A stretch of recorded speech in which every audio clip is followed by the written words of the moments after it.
오늘 정말 힘든 하루셨죠? 하루 종일 파랗게 변한 계절을 보면서 가슴 졸이셨을 분들 정말 많을 겁니다. 괜찮습니다. 오늘 이 시간에는 도대체 왜 이런 폭락장이 왔는지 내 계절을 위협하는 세 가지 핵심 악재를 누구보다 쉽고 속 시원하게 설명해 드릴게요. 자, 그럼 본격적으로 파헤치기 전에 오늘 우리 시장이 얼마나 아팠는지 그 냉혹한 현실을 숫자부터 한번 보고 가시죠. 마음 단단히 먹으시고요. 네, 정말 뼈 아프다는 말이 딱 맞습니다. 아마 다들 어떻게 해야 하나 막막하셨을 텐데요. 하지만 이럴 때일수록 감정에 휘둘리기보다는 도대체 왜 이런 상황이 벌어졌는지 그 원인부터 차분하게 알아봐야 합니다. 코스피가 하루 만에 마이너스 2.73%나 빠졌습니다. 이게 그냥 숫자로 보면 감이 잘 안 오실 수도 있는데 이 정도면 단순한 조정을 넘어서 시장에 참여한 거의 모든 사람들이 지금 엄청난 공포를 느끼고 있다. 바로 그 신호입니다. 그리고 진짜 충격적인 숫자가 바로 이거죠. 1,501원. 우리가 그렇게 제발 여기만은 하고 심리적인 방어선으로 여겼던 1,500원이 결국 무너져 버렸습니다. 이게 왜 그렇게 중요한지, 특히 외국인들한테는 이게 왜 공포의 숫자인지는 제가 뒤에서 아주 쉽게 설명해 드릴게요. 결국 이 모든 불안감이 뭘로 이어졌을까요? 바로 외국인들의 패닉셀, 그러니까 셀코리아로 이어진 겁니다. 하루에 1조 8천억 원, 정말 어마어마한 돈이 빠져나가면서 지수를 그냥 끌어내린 거죠. 자, 그럼 도대체 왜 이런 일이 한꺼번에 터진 건지 그 첫 번째 이유부터 한번 뜯어보겠습니다. 모두가 이제 금리 좀 내리겠지 하고 엄청 기대하고 있었거든요. 그런데 미국 중앙은행의 대장, 바로 제롬 파월 의장이 나와서 그 기대에다가 아주 차가운 얼음물을 확 끼얹어 버렸습니다. 바로 이 말 한마디였습니다. 생각보다 인플레이션이 잘 안 잡히네요. 이게 무슨 뜻이겠어요? 여러분들이 기대하는 금리 인하? 어림도 없습니다. 아직 멀었어요. 하고 딱 못을 박아버린 거죠. 이 높은 금리를 더 견뎌야 한다는 생각에 시장의 공포에 질리기 시작한 겁니다. 아니, 파월은 도대체 왜 그렇게 시장에 찬물을 끼얹었을까요? 바로 이 생산자 물가지수 때문입니다. 말이 좀 어렵죠? 아주 쉽게 여러분이 빵집 사장님이라고 생각해 보세요. 빵을 만들려면 밀가루가 필요하잖아요. 이 생산자 물가지수라는 게 바로 그 밀가루 도매 가격이라고 보시면 돼요. 당연히 밀가루 값이 오르면 나중에 빵값도 올릴 수밖에 없겠죠. 그러니까 이게 소비자 물가의 신호탄 같은 거예요. 그런데 문제가 뭐였냐면 시장에서는 밀가루 값이 한 0.3% 정도 오르겠네 하고 예상하고 있었어요.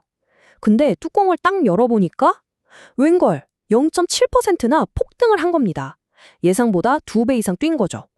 이러니까 파월 입장에선 이거 봐라, 아직 물가 잡으려면 한참 멀었다 하고 강하게 나올 수밖에 없었던 상황인 거죠.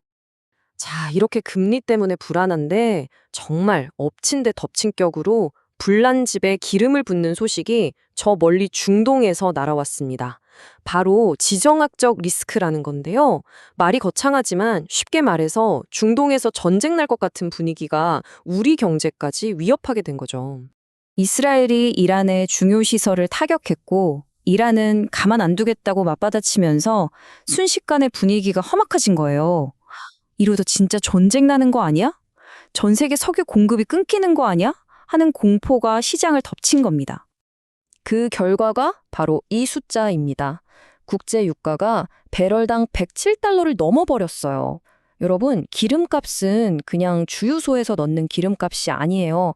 공장 돌리는 비용, 물건 실어 나르는 비용, 세상 모든 물건의 가격에 다 영향을 줍니다.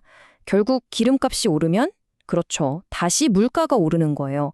아까 첫 번째 악재였던 인플레이션 공포가 더 커지는 정말 최악의 악순환이 시작된 겁니다. 자, 첫 번째 악재, 금리. 두 번째 악재, 유가. 그럼 이 두 가지 글로벌 문제가 어떻게 오늘 우리 주식시장을 이렇게 직접적으로 박살냈을까요? 그 마지막 퍼즐 조각이자 결정타, 세 번째 악재인 환율 이야기로 넘어가 보겠습니다. 외국인들이 왜 그렇게 미친 듯이 한국 주식을 팔았는지 그 이유를 알려면 딱 한 단어만 기억하시면 됩니다. 바로 환차손.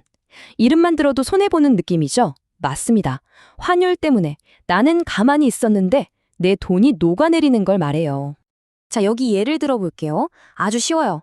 어떤 미국 투자자가 1달러에 1,300원일 때 1,000달러를 바꿔서 130만 원어치 삼성전자 주식을 샀다고 쳐요. 그런데 시간이 지나서 보니까 와, 다행히 삼성전자 주가는 그대로예요. 하나도 안 떨어졌어요. 자, 그럼 본전이죠. 그런데 이제 이걸 팔아서 다시 달러로 바꾸려고 보니까 환율이 1,500원이 된 거예요.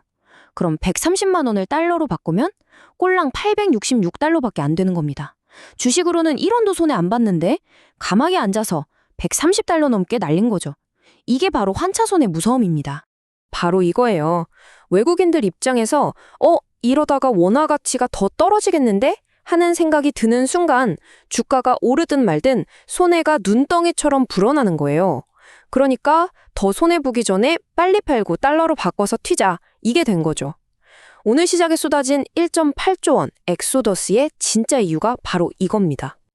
자, 원인은 이제 알겠습니다. 그럼 가장 중요한 질문이 남았죠. 그래서 우리는 이제 어떡하라고. 맞습니다. 지금부터가 중요합니다. 이런 공포스러운 시장에서 우리 같은 초보 투자자들이 살아남기 위해 꼭 지켜야 할 생존 원칙들을 알려드릴게요. 첫 번째, 절대 공포에 휩쓸려서 다 팔아치우면 안 됩니다. 투매는 공포에 지는 거고 확정 손실로 가는 지름길이에요. 두 번째, 지금 당장 내 계좌를 열어서 현금이 얼마나 있는지 확인하세요. 현금은 이럴 때 쓸 수 있는 가장 강력한 무기, 우리의 총알입니다. 세 번째, 이쯤이면 바닥이겠지 하는 생각으로 성급하게 물타기 하는 거 정말 위험합니다. 떨어지는 칼날은 잡는 게 아니라고 하죠. 지금은 그 칼날이 왜 떨어지는지 이유가 명확하잖아요. 신중해야 합니다. 그리고 마지막 네 번째, 오늘 우리가 이야기한 금리, 유가, 환율 같은 큰 그림을 계속 공부하셔야 해요. 시장을 이기려고 하지 마세요.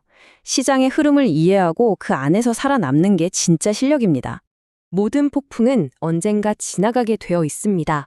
중요한 건 이 무서운 공포가 거치고 났을 때 시장이 어디를 바라볼 것인가, 그건 생각하는 힘이에요.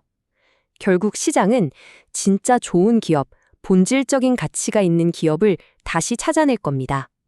오늘 우리가 함께 나눈 이야기가 이 힘든 시기를 버텨나가는데 작은 등불이 되었으면 좋겠습니다. 기억하세요. 이런 시장에서 배우고 살아남는 투자자가 결국 웃게 된다는 사실을요.